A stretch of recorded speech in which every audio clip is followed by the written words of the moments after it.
Welcome back in. Chicago Fire Weekly presented by the Private Bank. Fred Hubner, Paul Tenorio, Frank Lopez. We are joined by Michael Leeuw from the Chicago Fire. Michael, thanks for jumping that in. Thanks for having me. You know, we've been talking about it. We just started. The 11-game unbeaten streak is over. You guys go to New York City FC. You get a 2-1 loss. How's practice been the last couple of days? How's the attitude of the players been? The last 2 days, you see that we wanna react, you know, for the game for Saturday. But no, it was really aggressive, and I think we worked well. Michael, you've now been in this league for a while, and this year your role has changed. How have you as a player adapted to the league, the style of play, and two very different teams that you've now played for, even though it's the one uniform? I think last year was, yeah, you cannot compare it. Last year was like really hard work and not many chances. Like this year, we really play soccer. We are the guys who we dictate the game. We have the ball a lot. We create a lot of chances. So then it's easier to adapt on the MLS. I think last year was more physically, and this year it's more maybe mentally, and also I don't know how to say it in the right way, but more thinking in the possession and creating chances, and it's two different seasons for me. But Michael, touching up on that, because you talked about the quality of players that have come in, and then you can just see by the amount of goals. I mean, in 20 games, the team has 38 goals. Last year, the whole season, 42. But the thing that I've been impressed with is from the defensive standpoint from the team. What has changed? You know, that, I mean, you guys have allowed 21 goals in 20 games, which is probably one of the best defensive efforts within the league. And last year, I know there's 14 games left, 58, but what has changed from the team standpoint? I think the biggest thing what changed is last year they had the ball. Now we have the ball, and if we have the ball, they cannot score. You also have more energy to put pressure, to defend.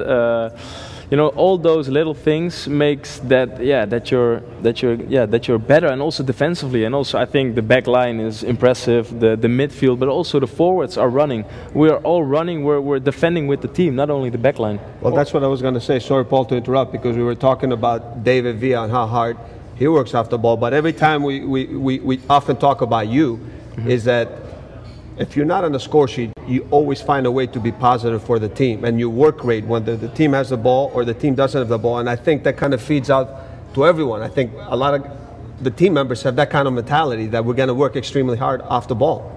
Well, I think people, if Lucho does it, you get energy, and it's for me the same. You know, if you try to be good for the team in every possible way, and adapt what the team needs at that moment. Well, at this moment, I think the team needs me to do those runs back and help in those ways I do defensively right now. Yeah, I was going to say though, I mean, not every forward is willing to do that, and you know, the Dutch league is known maybe more as an attacking league. If you're a forward, you're a winger, you don't usually have a lot of defensive responsibility. Where in you did that part of you come about, the willingness to be somebody who works defensively, if that's what's asked of them, to step into that kind of role? Where in your life or your personality, or where were you coached to have that be a part of who you are?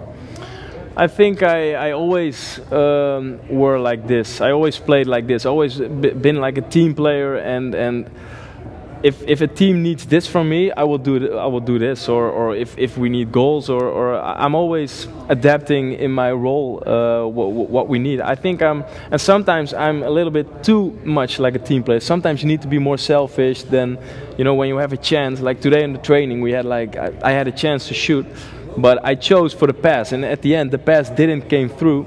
And so that's like a thing, you know. Sometimes I need to be more selfish in that, but I'm always a team player from when I was young till now, because I want to win, and doesn't matter who scores, and you know, the real people who know football, they don't look only at the score sheet. They know how important you are, how important some guys are who didn't are like have the 20 goals or the action every time. Michael, when you came over to the team last year, you were asked to score some goals, and you scored some goals. This year, it took a little while, and when you finally did score, not only the reaction of the fans, but your teammates was like, it was a relief. How did it feel for you when you finally did put one in the net? Well, yeah, it was stressing. You know, the longer you don't score, you know, it's you want to score because it's something you do, and then my confidence also grows. You know, that's. But when the team was so happy for me, I was really happy and saw that we're like a unit, we're one, and that's one thing you see also in the games. We're fighting for each other, and when it's going good, we're winning together, and when we lose together. And this was a great moment that the whole team was running and was happy. You know, it was a great feeling. Yeah, you could sense that everyone in the crowd understood what was going on, and you know, sometimes you just need that first goal to happen, and the pressure goes away, and you play a little more calm. Exactly. No, exactly. That was it. I was, you know, that first goal. It's so. Sometimes, you know, after that, you know, the rest will come, but also the pressure, the confidence, and you know, that's for someone who scores goals. That's always great to score your first goal in the season. And in that game, you actually had one that you just pushed wide. Were you thinking it was never going to come at that point? Well, to be honest, at that point, I was also after that 5 seconds on my knees, like, come on, man, when is that goal going in? You know, sometimes you need a little bit of luck also, but this was just, I thought, okay, close my eyes and just ram that ball, and that's what I did in that opportunity, and yeah, no.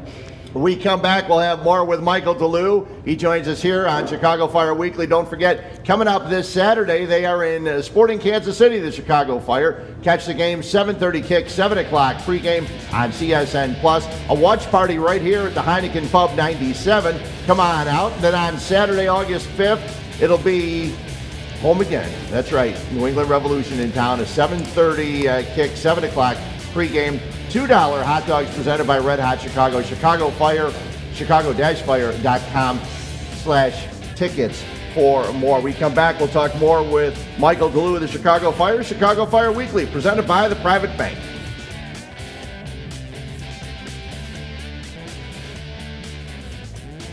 Welcome back in. Chicago Fire Weekly, presented by the Private Bank. Michael Leeuw of the Chicago Fire, nice enough to join us. We talked earlier before you came on that in this league, Michael, there's always going to be streaks, losing streaks. But it seems like the biggest thing is once you lose a game, you want to stop it. You want to stop that streak right away. Has that been some of the talk this week in practice? The biggest talk we had was we have to react and we don't need to panic. Look, it was, of course, they played with 10 men. It looks like we played with 10 men, but we have to react on that game and don't panic. We have 38 points. Mm-hmm. You know, it's not all luck. We're playing well. We're a good team. You know, we're pressing good. We're defending good. We're creating a lot of chances. So we're really a good team. And Kansas City is not happy that we're coming. You know, they know like, hey, there's a good team coming to visit us. So we just need to do the things we do good, and that's creating chances and enjoying the ball. We were talking before the show, and you brought up a really interesting point, because in just about a week or so, video replay is going to be a part of Major League Soccer in the games, and their goal is to get things right. Yep. If there's a goal that happens that didn't get called, kind of like David's goal that happened, though, you know, they took it away from you and gave it to David. Yeah. Or, you know, the Thierry Henry handball, or the hand of God with Maradona. But for you, maybe you lose a little something. Tell me what you think about VAR. I think it's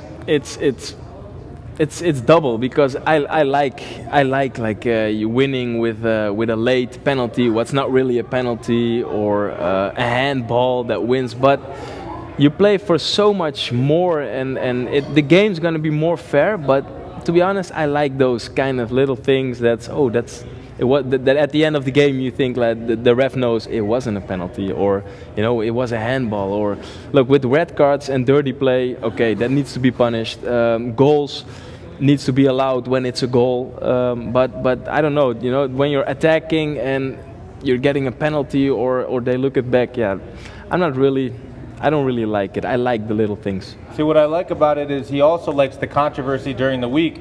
So I think Michael's going to be hosting a TV show in Holland in the future. I mean, he's a journalist. He likes the controversy. I like it. Listen, for me, I think goals, are the key for me, because, yeah. I mean, you know, I think the situations where it goes over the line and sometimes the referee can miss that. We've seen it in the past. I think situations can decide the game. I think that's important. But I also do agree with Michael. There's some things that, you know, they're just more natural in the game, you know, and you leave it up to the ref. If it's in the Greek league, we can always buy the referees and say, we're going into a whole new topic there. Right. Well, the one thing they have to avoid with VAR, and they haven't done it yet, is they have to avoid the delays, because there's nothing worse, I would think, for a player to be standing around waiting for something to happen. I know you do it enough with injuries and other things and substitutions, but waiting around for a decision to be made, that's got to be tough. Yeah, that doesn't need to take too long, but at the end you will get more extra time, and that's, you know, if you're losing, that's good, but if you're winning, you know. I wonder, in the last 2 or 3 years, we've seen a lot of players coming to Major League Soccer from the Dutch League. You know, there's one in San Jose, Albert Rusnak in Salt Lake, Alberg over in Philadelphia, 2 here. What are there similarities between the 2 leagues that you think lend to MLS teams looking in Holland and saying we want to pull players? What is it that makes you think that the players who play in the Dutch League fit well in Major League Soccer? I think in the Dutch league, players understand the way tactically a lot, but physically it's way more difficult. The physicality it's way more higher. The intensity, I think it's more higher. In Holland we play more tactically, and I think that's a key and a thing what players in Holland bring to the MLS. Do you think that this league is growing tactically as you see these players come in, as you see more creative players, like, even if not from the Dutch league, Almiron, Piatti, Lodero, that are coming from South America, that are coming from Europe and becoming a part of this league? Yeah, no, I also noticed, I'm also still learning, you know, Basti, he shows sometimes things on the whiteboard, and then you also gonna think about a couple things and things you didn't know. So it's not like the Dutch league invented it or something, you know. But if I talk with Basti sometimes, then yeah, he will show me way other things about soccer that I didn't even thought about it. How's it going to be to have Dex McCarty back this coming weekend? Oh, very important. Dex was before he went away. He was very important. You know, one of the how do you say that? He was pushing the car or so. You know, he was. Yeah, I don't know.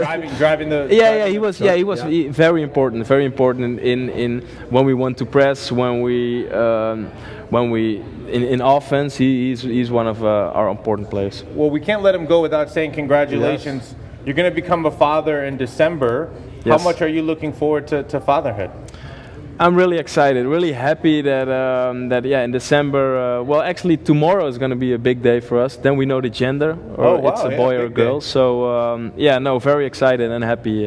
Any preference one way or the other? No, if it's healthy, that's the most important thing for us. Well, I was just going to tell Michael, December, I think the final is the 6th, so we can win the final, and then it'll be two celebrations, you know? Exactly. We win the final, I'm going to be a father, and then Christmas. Fantastic. If it's a boy, you may have to name it after whoever scores the game winner. Hopefully Michael. Right, exactly. There you go. Michael, thanks a lot for joining us today. Thank you. Michael Leeuw from the Chicago Fire. Don't forget the Fire getting ready to take on Sporting Kansas City this weekend. We come back, we'll talk a lot more about that. You're watching Chicago Fire Weekly, presented by the Private Bank.